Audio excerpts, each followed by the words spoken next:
Okay, well, good evening, everybody, and welcome to the July 8th, 2021 regular board meeting of the Yellow Springs School District. This is our high humidity edition, as we kind of all wilt here in the gym. Welcome to those of you who are at home. The first thing we need to do is to call us to order and call the roll. Khan. Here.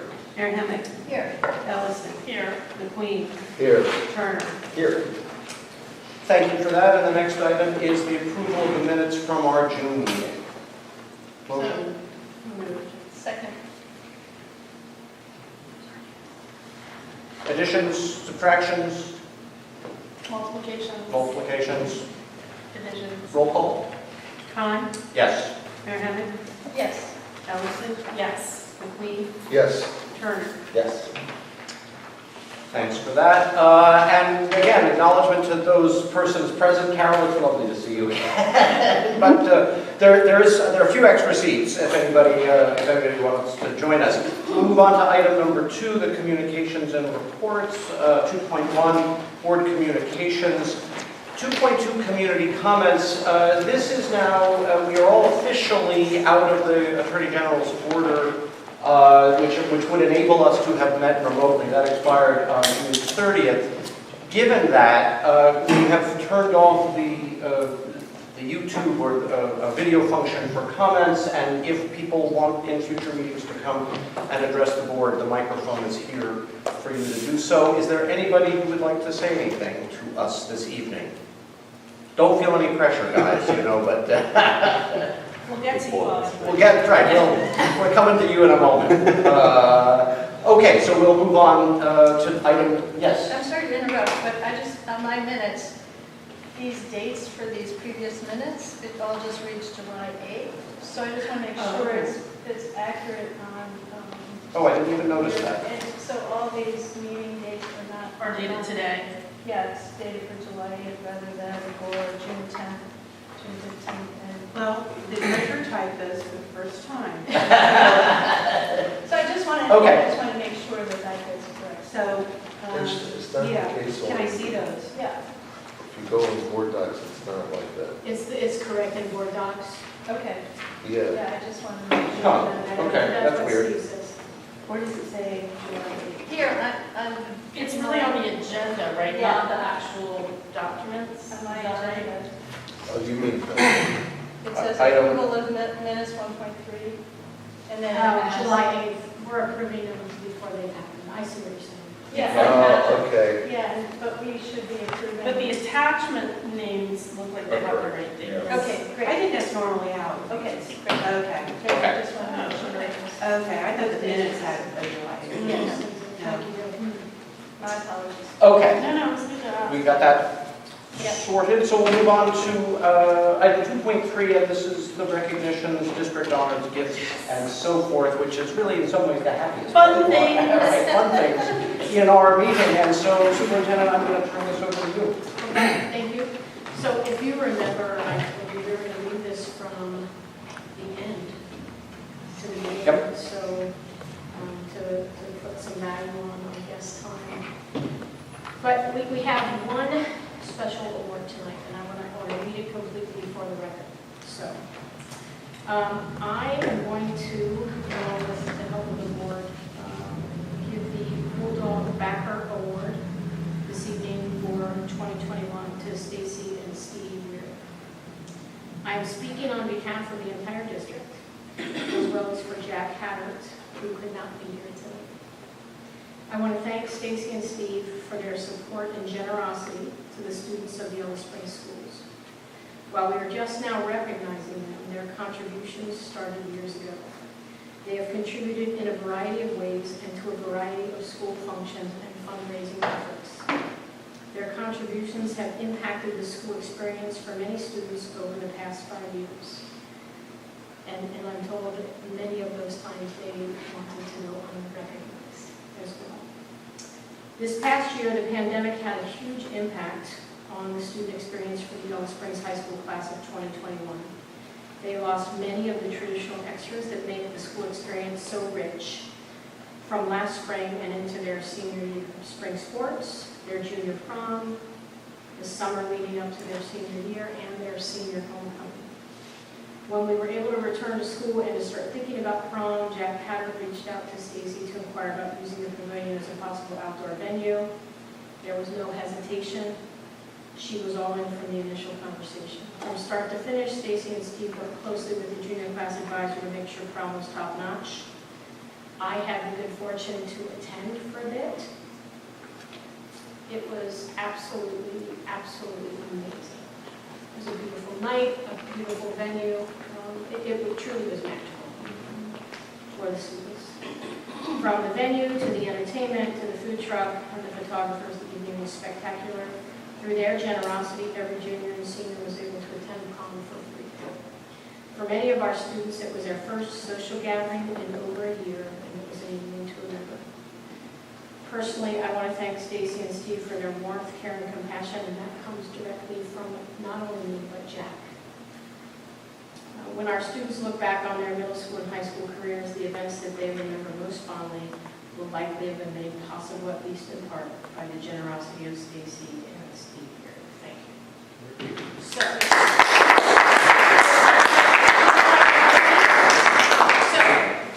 two parts to this. You can come on. Stacy's going to give the speech. You want to explain that? So we can come around. Yep. So the bulldog backer, there's actually a plaque in the boardroom, and so Right. your name's You don't on get there. this, but your names get on this, and then it stays in the boardroom whenever we get back to the boardroom under normal circumstances. And you do get this, so if you can see it, it's engraved, and it says Stacy and Steve Weird, 2021 Bulldog Backer Award. Yes, thank you.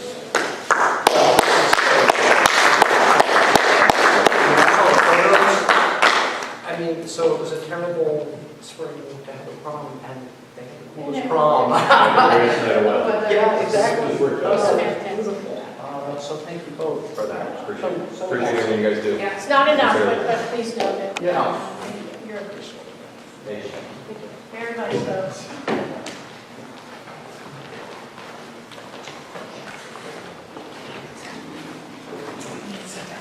And you are not at all obligated. Yes, because I know that, right. Yes, good. Well, now we'll move on to item 3 in the agenda, and that's our financial report from the treasurer. We have the financial report as of June 30th, 2021. That's the end of the fiscal year. We wrapped that up. And we ended the year on a very positive note. And in the general fund, we started the year with a little bit over $5 million, and we ended with $5.2 million. We thought we were going to really cut into the carryover balance, but instead, we ended up with more. And actually $230,000 more than we started with.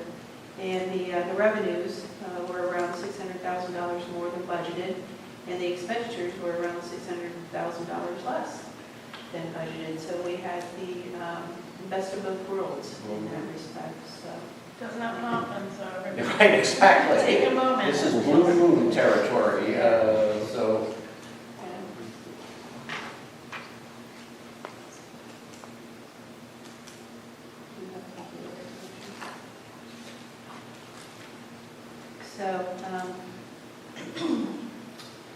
So that's pretty much all I have. Great. Yeah, I think that's a day's work to end the fiscal year better than we started.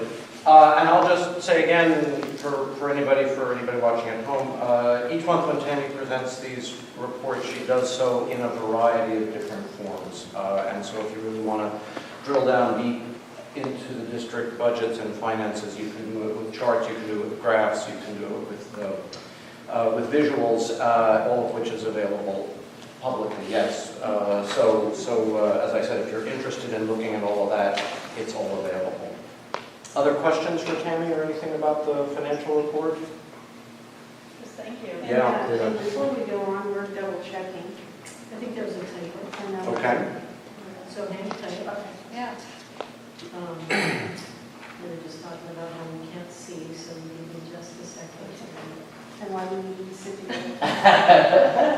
Stuff. Right. Collaboration.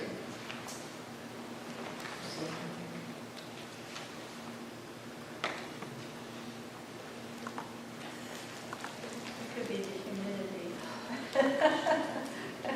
Fogging up Right. rains, glasses. Just Oh, no.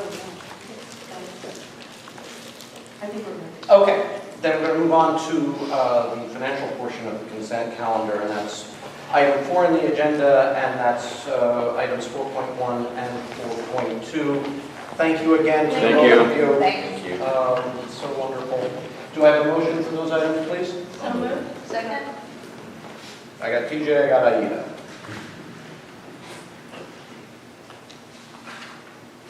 Okay. On 4.1, we're just returning the advances that we had for the prior fiscal year, and that will be approved in June. And then 4.2, and then what did you say, Terry, about the... I'm just trying to make sure the numbers are correct. Okay, she double checked it. And I have that in... That's in... And so 4.2 is the resolution, and that's where we actually place the bond issue and the income tax on the ballot. And the bond issue is going to be 6.5 mils, and that's based on the certification that we received from the county auditor. Before when we were talking about 6.53, and that's an estimate that RBC or Casual provided for us, so keep in mind that was just an estimate. And that's going to be for 23 million. And then the income tax is going to be 0.5%, and that's going to be $915,015. And we received that certification back from the Department of Income Tax. And the bond issue is going to be for 37 years, and the income tax is for a continuing period of time. So this is the final step before we take the first steps. Yes. This gets all of this is the last duck lined up. Yes, and then what I will do is, after the board adopts this, I'll put in the motion to second, I'll get that resolution ready, sign it, and I will take all the information down to the Board of Elections and file that with them. Right. And I'll probably do that on Monday. Okay. Yeah, but this is the biggie. This is the big item that we're voting on this evening. Are there questions about this? Comments? Sylvia? I know that look.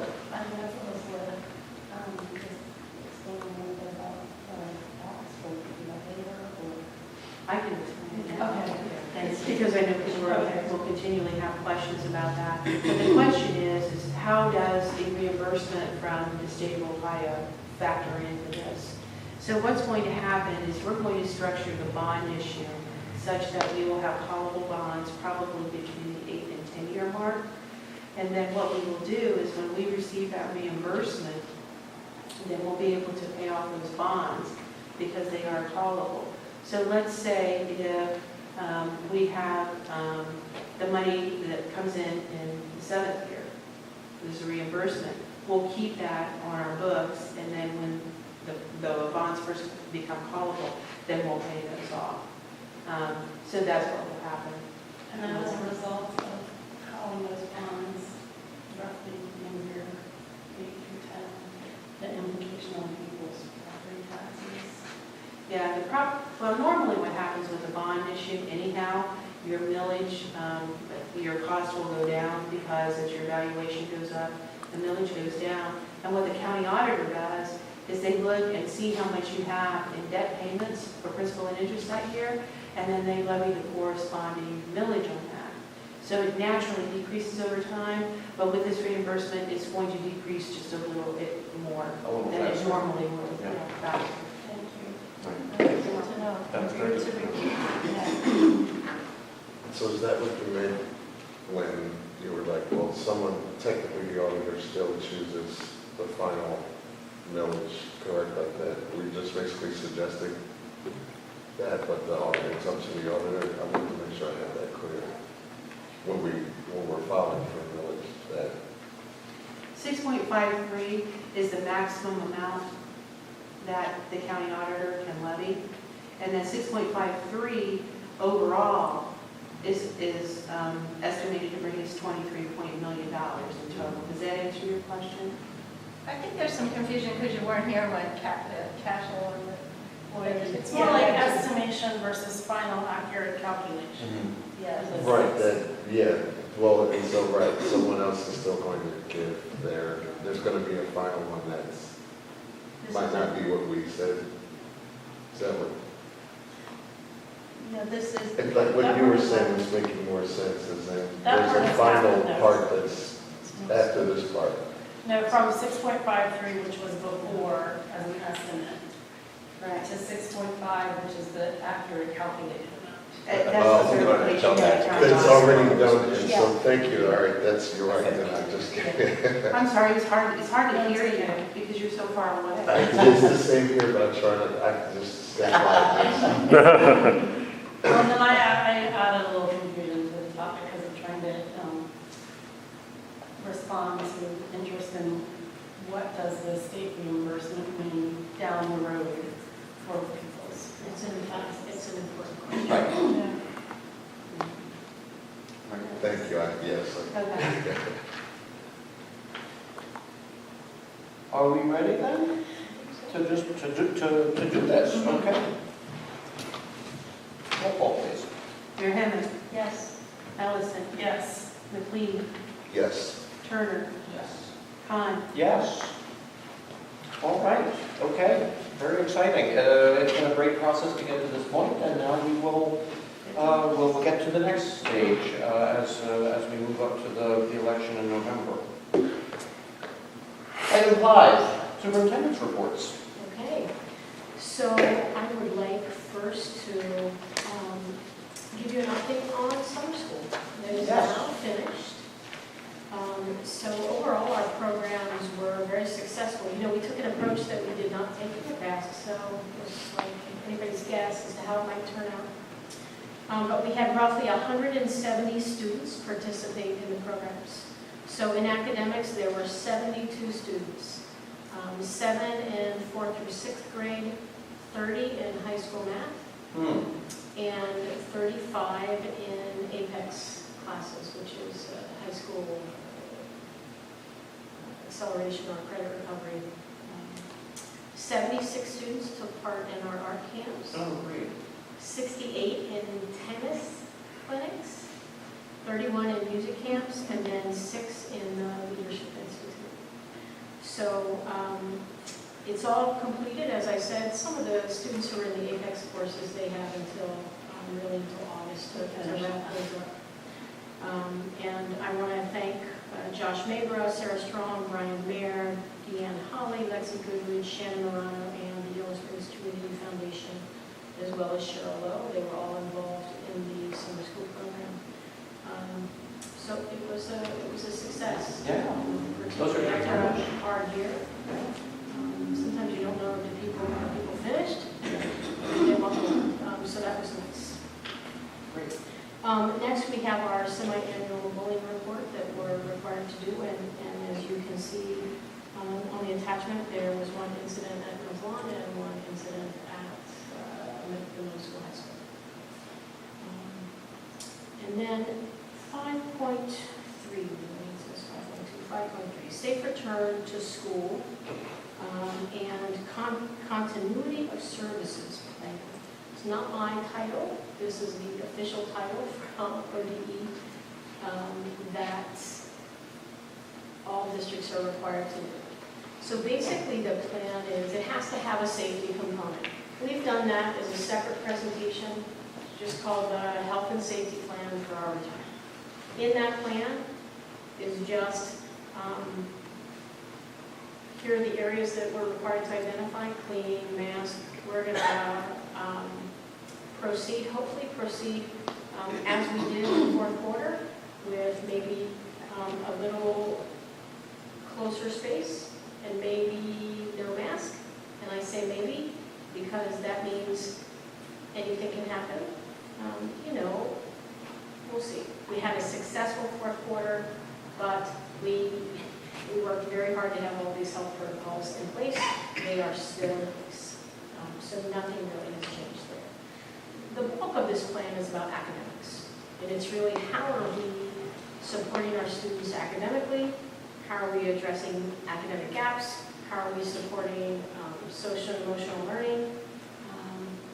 And that's how the plan is laid out.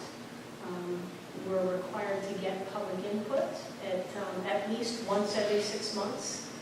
We're going to do it, I believe, 3 times. We've identified 3 times throughout the year. So it's been up for a month. We sent one call out to all families asking for feedback. I think we've had 3 comments. So this is going to guide our plan for next year. And it is on the website. Any questions about the superintendent's update? No, I just think it's great that we had so many students for our first time program too. And like you said, it was hard to know, and especially after having just returned and so forth. So I'm excited. I hope we can continue to do something like that. Yeah, I think something different. I think the kids appreciate it. Parents and families appreciate it. So that was Your nice. response and your public person or someone from the heart. Yeah. One that was really, Yeah, she had a different theme each week, and it was nice. Different age groups too, right? Different age groups, correct. And she's got quite a following. having done many school, out-of-school Yeah, programs yeah, already. Yeah, so that's exciting.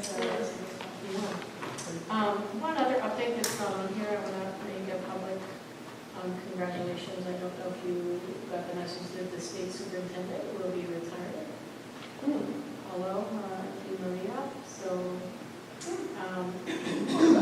not sure who will replace him.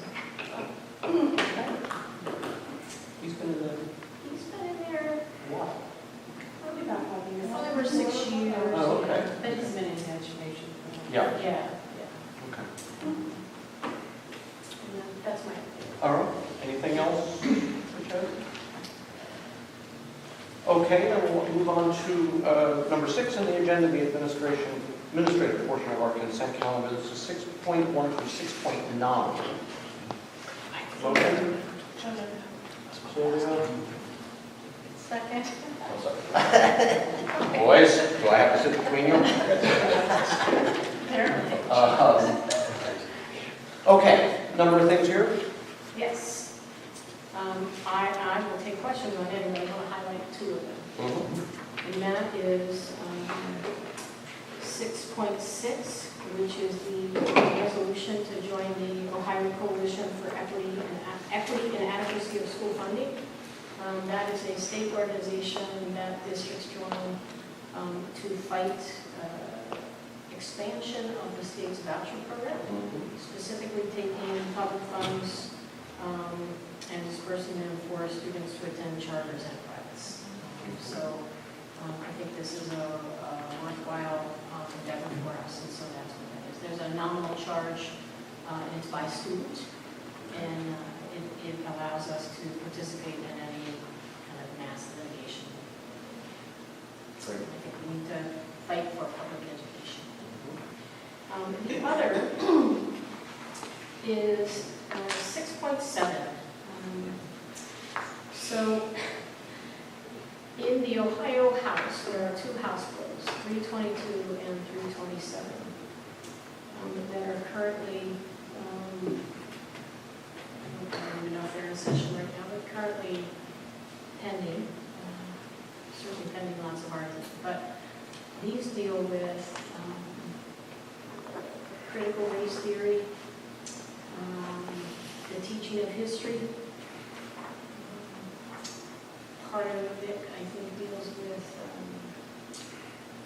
kind of transgender students.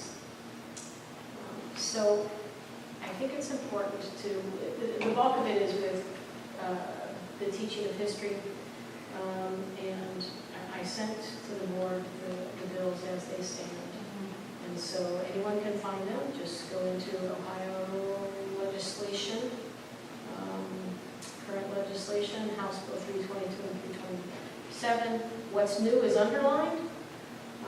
And so they want to restrict schools' right to accurately teach history. They want to restrict teachers' rights to grade anything that might deal with this. So it's pretty comprehensive, and it's pretty frightening because not only does it erode local control, it really, I think, is a political tool. So this statement, which I hope the board approves, and we have the full backing of the North Springs Education Association as well as our Classified Association. They've read the statement. They are willing to put their names to it, and this, we are following a model that Columbus City Schools did in making a statement. So once this is approved, we will sign it and make it public. It's pretty scary, and I know, I'm sure all of you have an opinion about it, but that is something I want to I'd like to follow that with, I'd like to thank the YS Speaking Out for Justice, who had a rally this past Saturday, and I was invited to speak from my point of view as a board member, but for me, about what are my thoughts, and after reading it and explaining sort of from the educational standpoint, of someone like Dr. Mccruder, I think gave more of that than I did, but there was also not just the history, but there's a lot of rules in there about current events that you can't go over, basically not being able to link the two how they're doing it. There are punishments. They never mention that part. If you decide not to do it, that they never really stress. So there's definitely, this one was hard to read. I felt like I could have done a comedy stand-up there reading it. Because it's so ridiculous, but it's like you know where they're coming from, But they're also trying not to say stuff, but saying it too. It's silly by the time you end up looking at just how ridiculous it can come across, but you know exactly what it is. I wanted to make sure it was cool that I spoke, and I'm glad I was able to.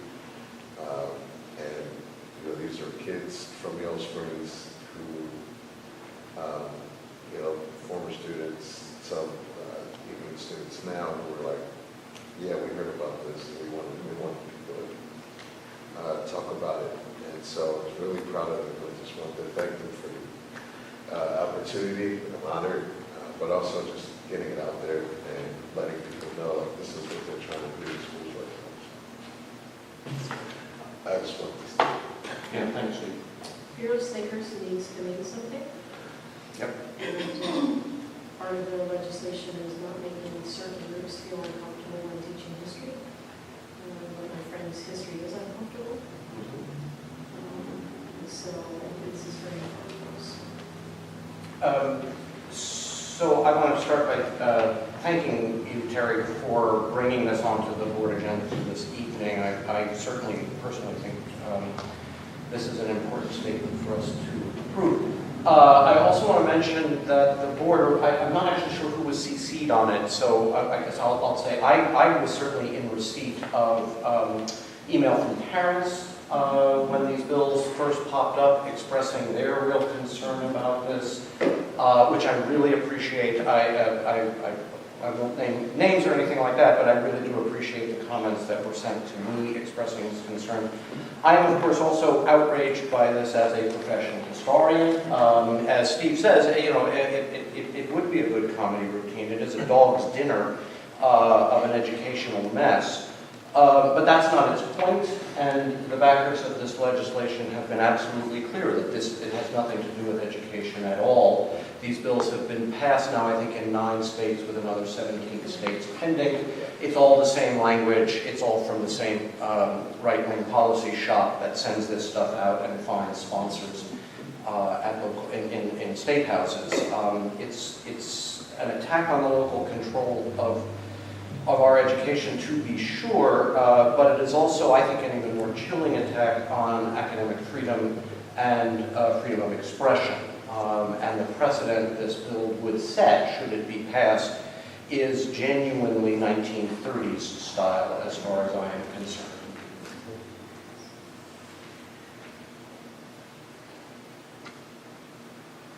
Well, it's also the kind of stuff that seems funny, except that it's backed by the very real power to make people's lives Right. miserable. That's correct. Other items from our, The rest are pretty standard. Yeah. Little handbooks. And, right, cleanup stuff. Yeah. Yep. One revised policy on wellness that we're required to have. First read. Anything else? All right, then call the roll on this. Ellison, Yes. McLean, Yes. Turner, Yes. Khan, Yes. Mayor Handel. Yes. Okay, so we'll move on to number 7. This is the personnel portion of our consent calendar. And this is item 7.1 through, actually, just 7.1, come to think of it. Okay, motion. So moved. Second. It's like hitting the buzzer. Personnel schedules. Okay, Board, I ask that you approve personnel schedules, A, resignation, B, certificated staff, D, policy, K, student workers, and G, administrative, as presented. And the Schedule G administrative candidate is sitting here. I am recommending Joy Fiola to be high school assistant, middle school, high school assistant principal. Wonderful. Welcome. Welcome. It's great that you could join us on such short notice as well. This has all happened very quickly, and it's really wonderful that you're going to be joining us come the start of the new academic year. This is very soon. Yes, which is sooner than any of us really can quite contemplate. I don't want to put you on the spot, but if you'd like to say anything, you're welcome to do so. Just thank you for this opportunity. I'm very excited to take on this role that's kind of evolved a little bit, somewhat new. So really excited to kind of get things done and move in a positive direction. Great. Joy is coming to us from Dayton Public Schools, Connex, where she is an assistant principal, and she brings a wealth of AP experience, which you typically think of as discipline and attendance, but also curriculum and instruction. Nice. Great. She'll be good for the middle school, high school. Wonderful. Nice. Call the roll, please. McLean, Yes. Turner, Yes. Khan, Yes. Mayor Handel. Yes. Ellison. Yes. Great. Well, that concludes the stuff we've got to vote on. So now we'll go to item number 8, board communications. Anything happening at the Career Center?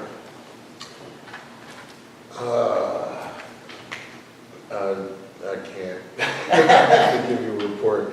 Normally, we have the meeting beforehand, so, but this time I'm going to show up with the Yellow Springs report, which is nice. So, I remember when I was in your job, having that problem about 3 times a year, when the Thursdays and the Wednesdays Right, so were out of order, and I got so all it's like, flustered. oh, my report's not going to be fresh. Right. Okay. Other board member items? Anything else, Sylvia? Please, if you have not done so already, when thinking ahead to an optimal school year, you and anyone you know or related to who has not already, who is age 12 or over, maybe you had an 11-year-old, now they've turned 12, maybe you've just been waiting around for having fun in the summers of work, please get vaccinated now. Thank you. And that concludes our public service announcement from our public health expert. That and register to vote. That's it too, yeah. That's a good one too. But you have to be a little older for that. Okay. The board is going to go into an executive session, and so this concludes the public portion of our meeting. We will not be returning from executive session to do any other public business. So I need a motion that we enter executive session. So, So, second. Okay, call the roll on that, please. Turner, Yes. Hahn, Yes. Magnonik, Yes. Allison. Yes. McLean. Yes. Great.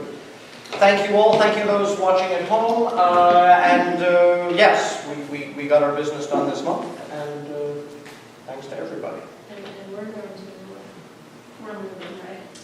We're going to